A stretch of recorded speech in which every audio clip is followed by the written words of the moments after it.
The new topic that is your components of the computer. Last time हमने basic computer पढ़ा, उसके बाद हमने उसका इंट्रोडक्शन पढ़ा, साइज पढ़ा। साइज हमने नहीं पढ़ा, क्यों नहीं पढ़ा? बिकॉज उससे कुछ खास क्वेश्चन आते नहीं है।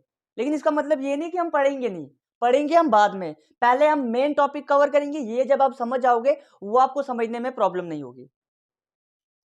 तो वो मेरा है कि पहले ही आपको मैं अच्छे से समझाऊं, बाद में प्लेलिस्ट में मैं वो ऐड कर दूंगा, क्योंकि उस पर कोई ज्यादा टफ वो नहीं है। साइज में सिंपल, आपने मेन फ्रेम मिनी कंप्यूटर जानना है तो कोई ज्यादा उसमें कंसेप्चुअल चीजें नहीं है, रट्टा वाली चीजें है, और वो आप ऑलरेडी बुक में भी आराम से पढ़ सकते हो। सो मैंने डिसाइड किया कि उससे पहले मैं आपको इंटरेस्टेड टॉपिक पढ़ाऊं, that is your components of the computer, जिसमें हल्का सा कंसेप्ट है। जैसे सीपीयू है आपका, उसके अंदर अच्छे से कंसेप्ट प्रोसीजर समझना इंपॉर्टेंट है।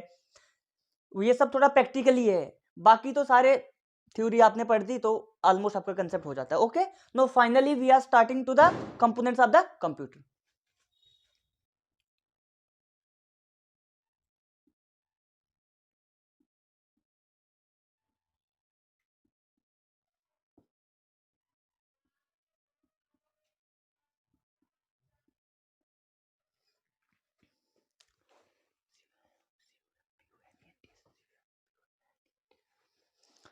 बीच में करना, तो कंपोनेंट्स ऑफ द कंप्यूटर।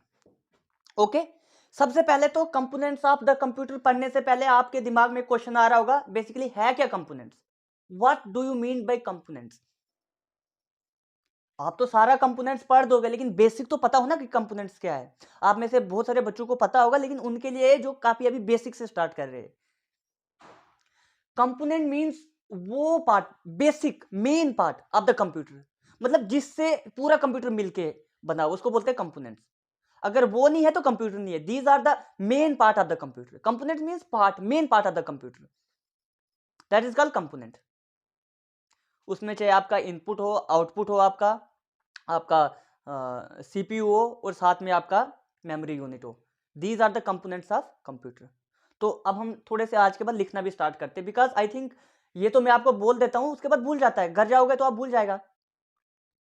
तो नो, आप फाइनली डिसाइड की थोड़े थोड़े आपको नोट्स भी हाईलाइटेड में बना दूंगा, ताकि आप नोटबुक पे नोट डाउन करो, और आपको कभी भी आपको रिवीजन करनी हो तो आपको प्रॉब्लम नहीं हो कंसेप्ट में। Okay, no, the computer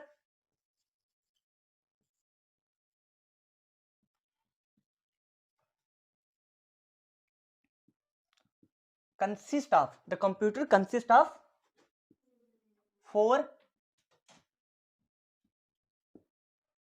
main units. The computer consists of four main units. What are the four main units? That is, first आपका input unit, उसके बाद आपका इनपुट के बाद क्या आपका आया? प्रोसेसिंग यूनिट,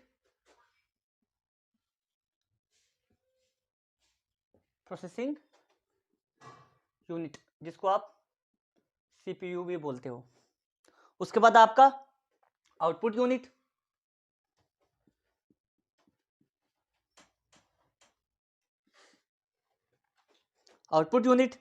उसके बाद आपका लास्ट वाला and storage unit. Okay, these are the four component of the computer. ये चार कंपोनेंट ऑफ कंप्यूटर है। कौन कौन से? Input unit, processing unit, output unit and storage unit. वो कंफ्यूजन? अब इनको ही हमने आज डीप में पढ़ना है। सबसे पहले हम इनपुट से स्टार्ट करेंगे, फिर प्रोसेसिंग, क्योंकि इनपुट से प्रोसेसिंग के बाद हम पढ़ेंगे आउटपुट, फिर लास्ट में मेमोरी को हम अच्छे से डिफाइन करेंगे। ओके, तो उससे पहले आप कंपोनेंट्स एक आप हाईलाइटेड में एक चार्ट समझ जाओगे तो आपको इजिली एक ये पढ़ने में आपको इजिली हो जाएगी। तो मैं आपको एक चार्ट में आपको फ्लो चार्ट में समझाना चाह रहा हूँ। अभी बेसिक है, और डीप में मैं आपको ये फ्लो चार्ट समझाऊंगा। जब हम सीपीयू पढ़ेंगे उस टाइम प्रॉपर मैं आपको बताऊंगा कहां से इनपुट आ रहा है, एएलयू का क्या काम है, सीयू का क्या काम है। ओके, यहां तक पढ़ दिया। अब सीपीयू को थोड़ा सा सीपीयू को हल्का सा भी मैं आपको सीपीयू को बता दूंगा कि एक्चुअली में सीपीयू के अंदर क्या क्या होता है। सीपीयू मतलब सेंट्रल प्रोसेसिंग यूनिट, इसी को ब्रेन ऑफ द कंप्यूटर बोलते हैं। अभी हम डीप में पढ़ेंगे, इसका कोई टेंशन नहीं है, आप सिर्फ जस्ट अभी कंपोनेंट समझो एज ए कंपोनेंट वे में। CPU is further consist of two parts, further consist of two part. First आपका ALU, अर्थमेटिक लॉजिक यूनिट। इतनी स्पेस है नहीं कि मैं पूरा इसका नाम लिखूं, तो आप बुक पे देख के राइट डाउन कर सकते हो। ALU and CU, CU means control unit. Okay, यहां तक कोई कंफ्यूजन नहीं। फर्स्ट हमने पढ़ा components of the computer. Components means main part of the computer. उसके बाद computer consist of 4 main units, that is input, input हम जो भेजते हैं, उसके बाद आपका प्रोसेसिंग होती है, उसके बाद आउटपुट और स्टोरेज। ओके, और इसके बाद मैं आपको एक चार्ट से समझाना चाहूंगा ताकि आप एक वेल कंसेप्ट ले पाओ बेसिकली ये किस तरह से काम करता है। आपका इनपुट, एक चार्ट वे में समझाना चाह रहा हूं, डीप में हम पढ़ेंगे जब हम सीपीयू पढ़ेंगे, बट मैं अभी एक हाइलाइटेड में आपको बता दूंगा कि कैसे ऑर्गेनाइज है component of the computer, organization कैसी इसकी, आर्किटेक्चर कैसा है इसका। सबसे पहले तो आपका input. Okay, input unit, input, input आपने दिया, कहां जा रहा है सबसे पहले, मेमोरी में। आपने कोई भी इनपुट दिया तो मेमोरी में ट्रम्पेरी के लिए स्टोर होता है ना, ताकि जैसे आपकी रैम होती है तो ट्रम्पेरी रजिस्टर होते हैं, आपकी कैश मेमोरी होती है, दे आर द ट्रम्पेरी मेमोरीज। तो इनमें ट्रम्पेरी स्टोरेज होता है, तब तक प्रोसेस करे सीपीयू। सीपीयू अब डायरेक्टली आपके पेन ड्राइव से थोड़ी ना या एसएसडी से थोड़ी ना आपकी स्टोरेज लेगा और बोलेगा मुझे काम करना है, नहीं। सीपीयू रजिस्टर और कैश मेमोरी से थोड़ी थोड़ी मेमोरी जितनी यूज होती है उतना उतना यूज करता रहता है, क्योंकि वो ट्रम्पेरी मेमोरीज होती है और बहुत स्पीड होती है, सीपीयू को बहुत जल्दी चाहिए, एसएसडी से तो उसको टाइम लग जाएगा, तब तक लेगा। तो इसलिए इनपुट से जाता है पहले मेमोरी में। मेमोरी आपका आ गया, एक आपका आता है प्राइमरी और सेकेंडरी, परमानेंट और ये आपका प्राइमरी मेमोरी आ गया और सेकेंडरी, हालांकि यहाँ पे मेमोरी प्राइमरी का ही काम होता है, कैश मेमोरी आपका। उसके बाद आपका इनपुट मेमोरी, उसके बाद आपका एग्जैक्टली जो आप सीपीयू, सीपीयू में दो आ गए, कंट्रोल यूनिट और एएलयू आ गया।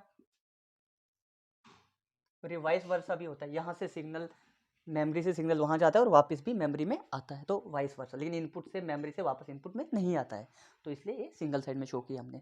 उसके बाद यहां से आउटपुट यूनिट।